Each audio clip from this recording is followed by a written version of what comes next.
بسم اللہ الرحمن الرحیم۔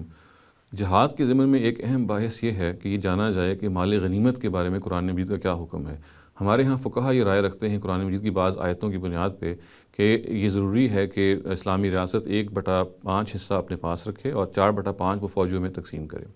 یہ جو پورے کا پورا ایشو ہے یہ قرآن مجید میں بیان ہوا ہے، اور اگر اس کو اس کے کانٹیکسٹ میں، اس کے پس منظر میں اس کا مطالعہ کیا جائے تو یہ معلوم ہوگا کہ دراصل یہ جو پورے کا پورا حکم ہے یہ خاص تناظر میں آیا ہے، اور یہ ان جنگوں کے بارے میں آیا ہے جو اللہ تعالیٰ نے منکرین حق کے خلاف کیں، اور یہ ایک سنت اللہ کے طور پہ کیں، یعنی انہوں نے اپنا عذاب نازل کیا براہ راست۔ یا تو بعض دفعہ ایسا ہوا کہ اللہ تعالیٰ نے آسمانی عذاب نازل کیا، اور بعض دفعہ یہ ہوا کہ انہوں نے خود مسلمانوں کی، یعنی جو اہل اسلام تھے یا جو پروفٹس تھے، ان کے جو کمپینینز تھے، ان کے ذریعے سے پھر ان کو سزا دی۔ تو یہ جو نبی صلی اللہ علیہ وسلم کے اپنے دور میں بھی جنگیں ہوئیں منکرین حق کے خلاف، یہ اصل میں مال غنیمت کا معاملہ اسپیسیفکلی ان سے ریلیٹڈ ہے، اس کا کوئی تعلق ایک عمومی حکم سے نہیں ہے۔ یعنی آج اگر ہم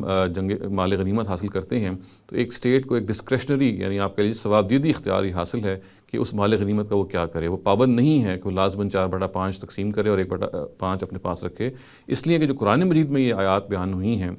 یہ کسی عمومی حکم سے متعلق ہی نہیں ہے، بلکہ یہ اصل میں ان احکام سے متعلق ہے کہ جن کا تعلق رسالت سے ہے، یعنی رسول کے اپنے منصب سے ہے، اور نبی صلی اللہ علیہ وسلم چونکہ آخری رسول تھے تو ان کے زمانے میں جب منکرین حق کو سزا دی، یہ وہ بات ہے جو قرآن مجید میں جگہ جگہ بیان ہوئی ہے کہ اللہ تعالیٰ منکرین حق کو سزا دیتے ہیں، اور جب اہل اسلام کے ہاتھوں سے سزا دیتے ہیں تو پھر ظاہر ہے کہ چونکہ یہ اپنا مشن ہے ان کا، یہ ان کا مقصد ہے، یہ ان کی اپنی اسکیم ہے جو بروئے کار وہ لاتے ہیں، تو پھر وہ یہ کرتے ہیں کہ یہ جو بھی اس میں غنیمت حاصل ہوگا اس کے بارے میں قرآن مجید فیصلہ دیتا ہے، یہ سارے کا سارا اللہ تعالیٰ کے لیے ہے۔ چنانچہ جو قرآن مجید میں الفاظ ہیں وہ یہ ہے کہ جب ایک موقع پہ جنگ بدر میں لوگوں نے اعتراض کیا کہ یہ جو مال غنیمت ہے اس کا کیا کیا جائے، تو اس کا شدت سے قرآن مجید نے جواب دیا اور بہت اسٹریس کے ساتھ کہا۔ پہلے تو سوال نقل کیا، کہا کہ یسألونک عن الانفال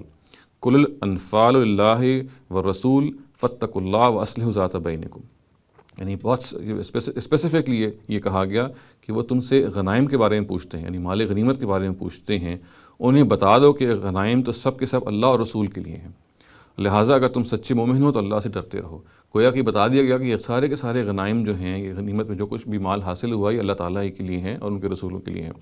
اب ظاہر ہے کہ یہ اس کے باوجود اللہ تعالیٰ نے پھر سورہ انفال کی آیتیں آگے جا کے یہ بتایا کہ چونکہ مسلمانوں نے بھی اس میں اپنی ظاہر ہے کہ اپنے گھوڑے، اپنے ٹینٹس، اپنی جو دوسرا جنگی ساز و سامان ہے اس کو استعمال کیا تھا، تو اللہ تعالیٰ نے آگے بڑھ کے یہ کہا کہ 1/5 ہی اصل میں ہم اس کو اپنی ضرورت کے لیے خاص کریں گے، بقیہ 4/5 پھر ان فوج میں تقسیم کر دیں گے، اس لیے کہ انہوں نے اگرچہ اسکیم اللہ تعالیٰ کی تھی، اگرچہ اللہ تعالیٰ نے اس کو کنڈکٹ کیا، تاہم چونکہ اہل ایمان نے بھی اس میں اپنا کنٹریبیوشن ڈالا اور آگے بڑھے تو ان کو 4/5 دیا گیا۔ مگر جیسے کہ میں نے واضح کیا، یہ پوری کی پوری جو تناظر میں جو یہ بات، یہ حکم بیان ہو رہا ہے، یہ ان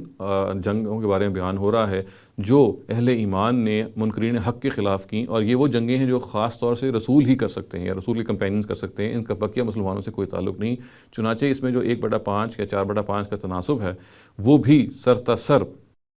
ریلیٹڈ ہے انہی وار سے۔ تو دیکھیے آگے جا کے جب قرآن نے اس کو اسپیسیفائی کیا اس ڈائریکٹیو کو، تو جیسے کہ میں نے عرض کیا، یہ کہا کہ 1/5 ہے جو اللہ تعالیٰ نے کہا کہ وہ اللہ اور اس کے رسول اور پھر اور کچھ مصارف بنوائے ان کے لیے ہیں، اور بقیہ 4/5 تقسیم کیا جائے گا۔ چنانچہ اس موقع پہ جو الفاظ سورہ انفال میں آئے ہیں وہ یہ ہیں کہ وَاعْلَمُوا أَنَّمَا غَنِمْتُم مِّن شَيْءٍ فَأَنَّ لِلَّهِ خُمُسَهُ، یعنی پھر یہ اللہ تعالیٰ کے لیے اور اس کے رسول کے لیے 1/5 حصہ ہے۔ تو اس کا ترجمہ ہے وہ یہ ہے کہ اور جان لو کہ جو غنیمتیں جو بھی تم نے پائی ہیں ان میں سے 5واں حصہ اللہ اور اس کے پیغمبر کے لیے، اور پھر جو آگے